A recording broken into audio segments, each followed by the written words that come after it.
Boa noite, irmãos. Graça, paz da parte do Senhor Jesus. Estamos num dia abençoado, iniciando esse mês de junho, mês que é um mês muito especial para a nossa igreja. A igreja em Vicente Carvalho, igreja que se prepara para os seus 65 anos de organização. Já estamos aí entrando na semana das nossas comemorações, do nosso aniversário.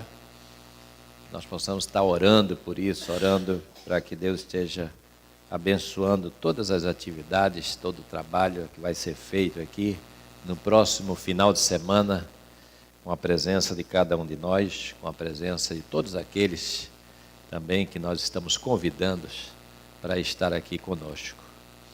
Nessa noite, já tivemos um dia abençoado, uma manhã abençoada, manhã em que celebramos a ceia, participamos daquele banquete espiritual, recebemos pessoas, a comunhão da igreja. E nessa noite quero meditar com os irmãos no capítulo 7 do Evangelho de Lucas, capítulo 7, versículo de número 1. É o texto que nós vamos ler aqui para a nossa meditação. Lucas 7, versículo 1.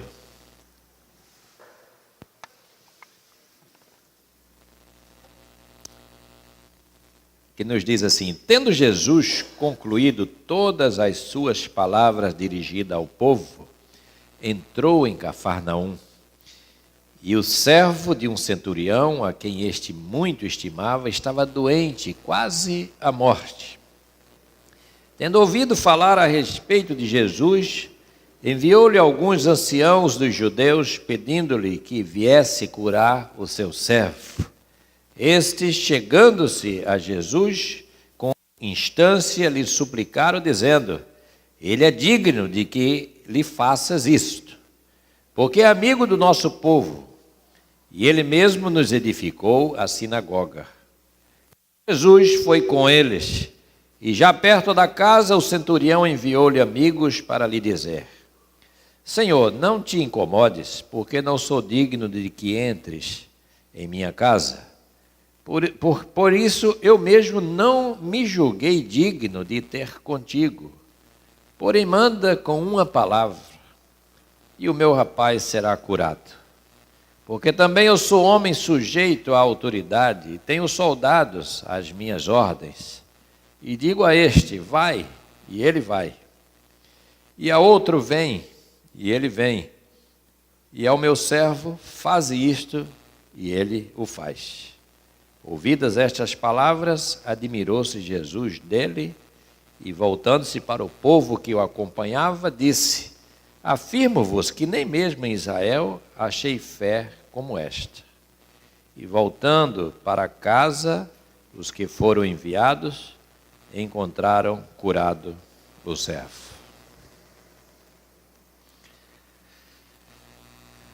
Uma longa viagem esse texto apresenta.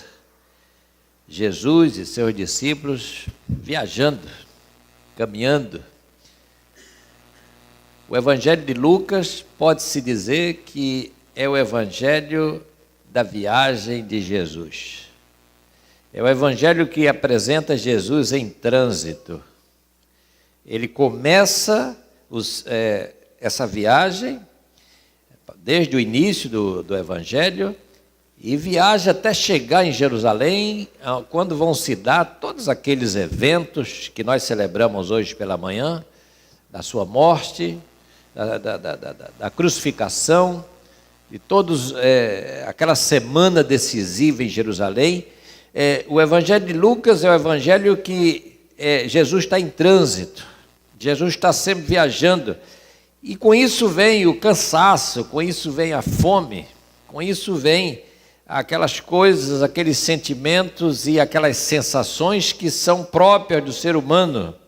E eles chegaram mesmo nessas viagens, e por conta de todas essas dificuldades também da fome, eles chegaram a entrar na seara de pessoas que haviam plantado, e ali eles colheram alguma coisa para comer. E fizeram isso, inclusive, num dia de sábado, o que era motivo de queixa, motivo de reclamações, por parte dos religiosos, por parte daquelas pessoas que faziam parte do Sinédrio. Mas Jesus, ele mostra isso aos seus discípulos e mostra isso à comunidade, que o mais importante é o cuidado conosco mesmo, o cuidado que nós devemos ter com a nossa vida, com a nossa saúde, com aquilo que nós precisamos para a nossa subsistência. E aí Jesus está nesse percurso e eis que acontece essa cena, em que ele é interrompido, alguém o chama, alguém o procura, e aquela é a hora de descanso, aquela hora em que eles deviam parar. Isso, diante daquela situação, isso vai ter que ficar para depois. Amigos de um homem chamado Centurião, vai até Jesus, vai ao encontro de Jesus, e essas pessoas, elas trazem um recado, uma palavra. E a palavra que aqueles amigos trazem é dizendo que havia um jovem que estava doente, e esse jovem, ele estava doente quase até a morte. Era uma doença grave, era uma doença muito séria, e veja que quem está narrando isso, e só quem narra essa história, e só quem narra essa experiência é Lucas e Mateus. E aqui no caso, Mateus, quando ele fala que é uma doença grave, a gente crê mais ainda, porque trata-se de um médico que está falando de uma situação de vida, está falando de uma situação pelo qual uma pessoa está passando. Então ele sabe daquilo que ele está dizendo, ele sabe do problema, ele sabe da dificuldade, ele sabe da gravidade da enfermidade. Às vezes o enfermo não sabe qual é a gravidade do seu estado, porque ora o médico não expõe, ora a família também não expõe, e o enfermo acha que tem uma coisa passageira. Quantas vezes, como pastor, eu já visitei pessoas assim? Quer dizer, elas estão muito enfermas, elas estão com uma doença, às vezes até terminal, mas ela não tem noção. Ela não sabe o que está acontecendo com ela. A família acha que é melhor não dizer. Eu falo assim lá em casa: olha, eu prefiro que me diga. Eu prefiro saber.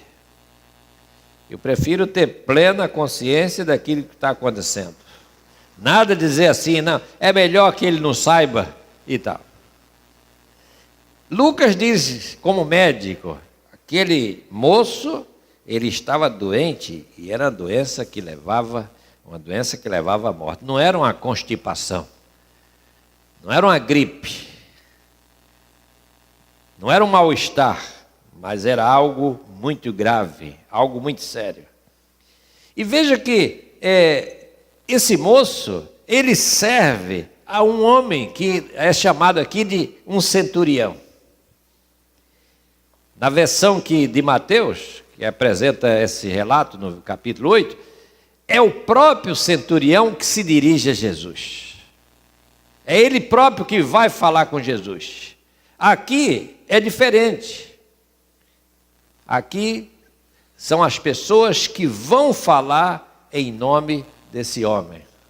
São amigos, é gente que tem aquele centurião em alta conta. Então o relato de Lucas quer mostrar para nós uma imagem diferente desse homem, daquela imagem apresentada por Mateus. Mateus coloca ele próprio indo fazer a intervenção, indo buscar esse auxílio, tendo ouvido falar de Jesus, ele mesmo procura o Senhor. Enquanto que Lucas quer mostrar que esse homem era uma pessoa, além de ser uma pessoa bem intencionada, era uma pessoa querida. Apresentam ele como alguém que amava a nação judaica, uma coisa muito rara. Ali estavam os judeus, a nação judaica, e ali estava aquele homem como centurião romano que representava o sistema de opressão. Representava aquele poder opressor sobre não só Israel, mas sobre toda aquela região. Representava a soberania do Império Romano, o poder do Império Romano, o maior poder que havia naquela época, naquele tempo. O império ao qual ninguém podia enfrentar. E dizer que uma pessoa que servia a esse império era alguém que amava, era alguém que fazia o bem para a nação judaica, isso sendo dito por parte desses que foram procurar Jesus, isso é algo muito marcante. E é algo assim muito interessante. E eles dizem assim, olha, ele teria até mandado construir, não é, a sinagoga da cidade. O Evangelho de Lucas tem essa tendência, esse jeito. Lucas é um gentio, ele tem uma visão diferente dos judeus. Ele tem essa tendência, esse Evangelho, de amenizar o papel, não é, de pessoas que não eram da nação judaica. Então é o único relato no qual até na cruz Jesus vai perdoar aqueles soldados que estão fazendo todo aquele tipo de coisa, todo aquele tipo de maldade, dizendo lá em Lucas 23, eles não sabem o que eles fazem. Mas chama aqui a atenção a fé. Não somente a fé, mas a bondade desse homem, a bondade desse centurião, demonstrada pelo amor à população local, demonstrada por meio da preocupação com aquele servo, com aquele empregado, com aquele jovem que o servia de alguma maneira. Ou seja, esse homem aqui, ele é apresentado, seja pela pessoa que trabalha com ele, seja pela cidade, pelas pessoas, pelos habitantes da cidade, como uma pessoa que se deve ter em alta conta. E se era assim, provavelmente, talvez ele não fosse bem visto pelo Império Romano, porque os romanos estavam ali para cobrar o tributo, os romanos estavam ali num sistema de exploração, as relações nunca eram boas. É verdade que a nação judaica, o sinédrio respeitava aquele sistema, o governador, o sistema de opressão, mas não havia uma boa relação. Até porque toda aquela situação não favorecia a um bom relacionamento. Mas aquele homem, ele é diferente. Era alguém que as pessoas podiam interceder por ela. Ser uma boa pessoa, irmãos, não tem nada a ver com a função que eu exerço, com o trabalho que eu faço. Não tem a ver com a minha profissão, com a minha atividade, com o serviço ou com o emprego que eu tenho de funcionário público, de funcionário do governo, de funcionário de um estatal. Não tem a ver com isso, tem a ver com a minha própria formação.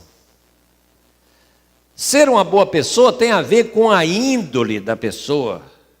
Aquela formação que vem da criação, aquela formação que vem daquela educação que nós recebemos, da maneira como nós vamos nos conduzindo e vamos sendo educados e ensinados também, tem a ver com toda uma ordem de estrutura que vai forjando o nosso caráter, vai formando aquela pessoa que nós vamos ser. Então depende em parte da instrução familiar. Mas em parte também depende daquilo que nós vamos aprendendo e de como nós vamos lidando ao longo da vida. Certamente muitas pessoas, muitos centuriões, muitos soldados foram enviados naquela época de Roma para a Palestina, como Pilatos e como tantos outros. E o próprio Pilatos é um que vai ser marcado e vai aparecer exatamente pela atitude contrária desse homem, pela sua omissão.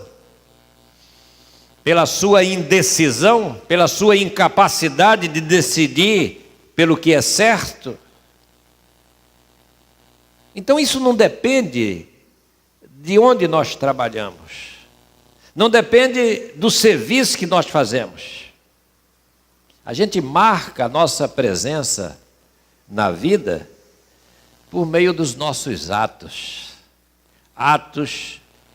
de amizade, atos de solidariedade para com as pessoas, atos de companheirismo, às vezes em gestos muito simples, de ações no cotidiano, de coisas que se pode ou não pode fazer, por sermos irmãos de pessoas que às vezes nós nem conhecemos e passamos a conhecer, num contato que se promove, às vezes, sem estar planejado, e aí nós entramos em contato com a pessoa, e de repente aquela pessoa está precisando de ajuda, está precisando de alguma coisa, e o outro vai e se oferece para ajudar, para fazer alguma coisa por ela, para minimizar os efeitos da chegada, de estar ali sem conhecer ninguém.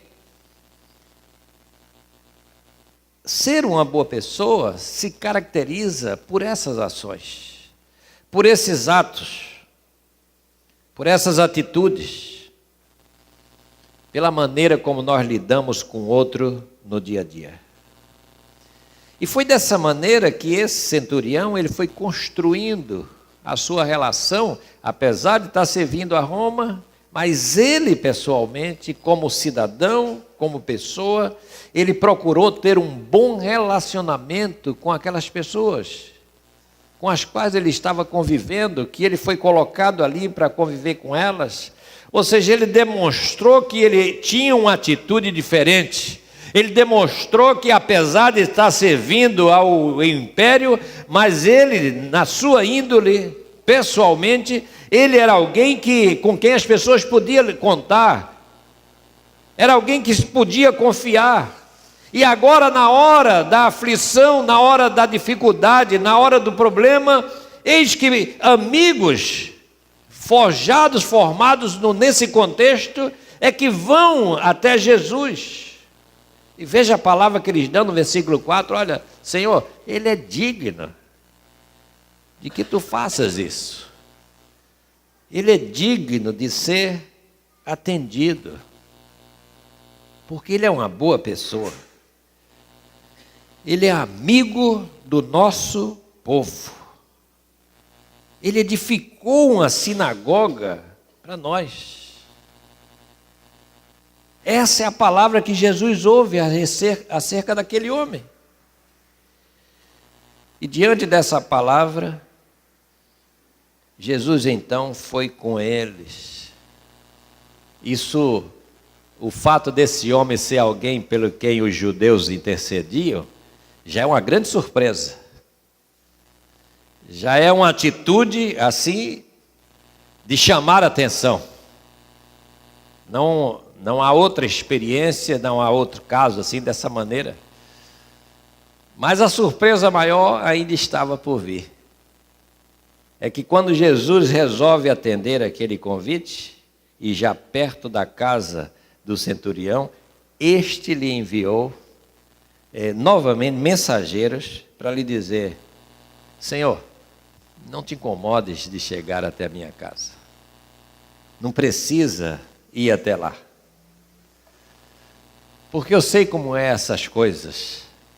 Eu também sou um homem que tenho pessoas sob o meu comando, sobre a minha autoridade. Era um militar, era um centurião, tinha um batalhão sob o seu comando. E ele diz: é assim que eu faço também. Quando eu quero uma coisa e quando, na hierarquia do militarismo, quando o comandante quer alguma coisa, ele ordena: olha, é para fazer assim. E aquilo não é para ser questionado. Aquilo é para ser obedecido. Porque o militar, Ele precisa obedecer aquilo que está sendo determinado, ele não precisa pensar naquilo que está sendo dito para ele fazer. Ele tem que cumprir aquilo que está recebendo aquela palavra. Então eu sou assim também. Não precisa tu deslocares para minha casa, mas basta que tu deis uma palavra, que tu ordenes, que tu fales. E eu sei que o meu servo, ele vai ser curado. E Jesus, quando ouve essa palavra, ele se admira muito dessa palavra. Na verdade, Jesus se admirou dessa maneira em duas ocasiões. Aqui com esse homem, e Jesus se admirou com aquela mulher cirofenícia. Aquela mulher que vai dizer, olha, eu sei que tu não veio a não ser para as ovelhas perdidas da casa de Israel, mas eu estou aqui como um cachorrinho que, se cair uma migalhinha aí dessa mesa, eu estou aqui mesmo para pegar, eu estou aqui mesmo para me apropriar dela. Era uma mulher estrangeira, assim como esse homem era um homem estrangeiro. Jesus se admirou da fé dessas pessoas. Pessoas estrangeiras de outros lugares, Ciro-fenícia, talvez esse aqui um romano. E Jesus se admira pelo fato de que a fé em Deus, a fé naquilo que Jesus Cristo pode fazer, transcende as limitações geográficas, regionais, não tem nada a ver com regionalismo. A fé de uma pessoa, ela transcende até a própria dimensão da própria igreja de Jesus Cristo. Podemos encontrar alguém cheio de fé em Jesus Cristo e ela não está dentro da igreja, ela pode estar fora da igreja. Sabe-se por que circunstâncias? Não há limitações para a fé. Nós estamos na igreja, isso não significa que temos mais fé do que qualquer outra pessoa. Aquela gente lá de Israel, eles achavam que eles eram, havia exclusividade para eles eram o povo de Deus. E eles chamavam a si próprios, nós é que somos filhos de Abraão. E Jesus diz, olha, filho de Abraão é todos aqueles que creem. Não importa de onde ele seja, de que região vem, de que lugar vem. Mas a fé, ela pode estar em qualquer lugar, ela pode vir de qualquer região, ela pode vir de qualquer pessoa. Jesus se admira com a fé desse homem. Ouvido essa palavra, versículo 9 diz assim, admirou-se Jesus. Admirou-se daquilo que ouviu. E ele vai dizer, olha, nem mesmo em Israel eu achei uma fé como essa. Aquele homem, como vimos, um bom homem, um homem estimado pelo povo, também um homem que tinha um respeito e um cuidado muito grande com aquele que trabalhava com ele, que agora estava enfermo. Um homem que estimava o seu funcionário, o seu empregado. E aqui o texto chama ele de servo, não sabemos qual era a relação, mas não importa, era alguém aos cuidados dele. Mas ele vai, ele procura Jesus, ele busca os meios para fazer com que aquele servo, aquele empregado, restaurasse a sua saúde e recebe esse testemunho maravilhoso das pessoas que estavam ali naquela cidade. A mensagem e a lição que esse homem nos deixa, ao ver a cura daquele jovem, porque o texto do versículo 10 diz, voltando para casa, aqueles que foram enviados, encontraram curado aquele servo. Ou seja, o rapaz foi curado, aquela enfermidade mortal, ela desapareceu, houve cura, houve salvação, houve restauração e houve a apresentação de um homem que se apresenta como um estrangeiro, mas ao mesmo tempo como um povo que faz parte, mesmo como estrangeiro, faz parte do reino, faz parte do povo de Deus, porque é alguém que crê. Esse homem antecipa a obra missionária. Esse homem antecipa aquele trabalho que haveria de ser feito mais tarde. Por Paulo, quando Paulo sai para pregar em tantos lugares, esse homem antecipa essa grandiosidade do reino de Deus que se espalha por todos os lugares da terra.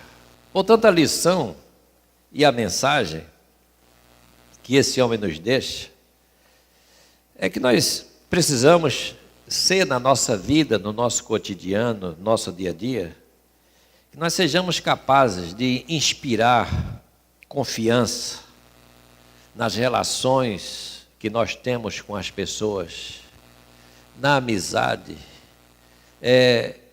nessa dimensão de vivermos uns com os outros, de lidarmos uns com os outros, que a gente possa passar para as pessoas: olha, fulano de tal é alguém de confiança, é alguém que vale a pena fazer isso por ele. Isso é um grande elogio. Isso é uma coisa boa de se ouvir e de se falar de outra pessoa. Pode fazer, porque fulano, ele merece essa ação. Na dimensão humana nós falamos assim. Quando falamos assim da parte de Deus, a gente precisa crer assim, que nós não merecemos absolutamente nada dele. Não somos dignos nem merecemos absolutamente que Deus faça nada por nós, porque todos nós somos homens e mulheres pecadores e pecadoras, carentes da graça de Deus, necessitados dessa graça de Deus sobre a nossa vida. Então o que Deus nos faz por nós é pela sua infinita graça e pela sua misericórdia. Mas quando nós falamos no âmbito das relações, da amizade, da relação entre as pessoas, da relação de grupo, é muito bom a gente poder dizer assim: e fulano, e cicrano, pode fazer, ele é digno disso, é uma pessoa de confiança, é alguém que tem uma boa palavra, é alguém que quando fala acalma, é alguém que traz paz e traz tranquilidade, é alguém que tem equilíbrio naquilo que, nos seus posicionamentos, na sua maneira de fazer, de agir e de fazer. É isso que a cidade, é isso que aquele povo disse sobre o centurião: Senhor, atende a ele, atende essa solicitação, esse pedido, porque esse homem, ele é uma boa pessoa. O Evangelho não narra aqui nenhuma palavra, uma única palavra de Jesus em relação a esse jovem que estava quase morrendo. É uma cura que é realizada e é feita sem que o enfermo entre assim no foco, dizer assim, é a pessoa principal, porque é o alvo. Não se fala nada. Apenas diz que Jesus, impactado pela atitude daquele homem, impactado pela fé daquele centurião, atendeu o pedido de nem mesmo precisar chegar na sua casa. E aí, quando as pessoas chegaram, encontraram aquele jovem curado, e a cura daquele jovem se deu pela fé de uma outra pessoa que intercedeu por ele, que pediu por ele, que clamou por ele, que fez todo o esforço possível por ele. A salvação, a cura daquele jovem se deu por uma ação de uma outra pessoa. É assim que Deus nos usa. É assim que Deus pode usar a mim e a você. Alguém doente, não está aqui presente, não vai vir aqui nunca, não gosta, não quer saber, e aí você vai e você intercede por ela.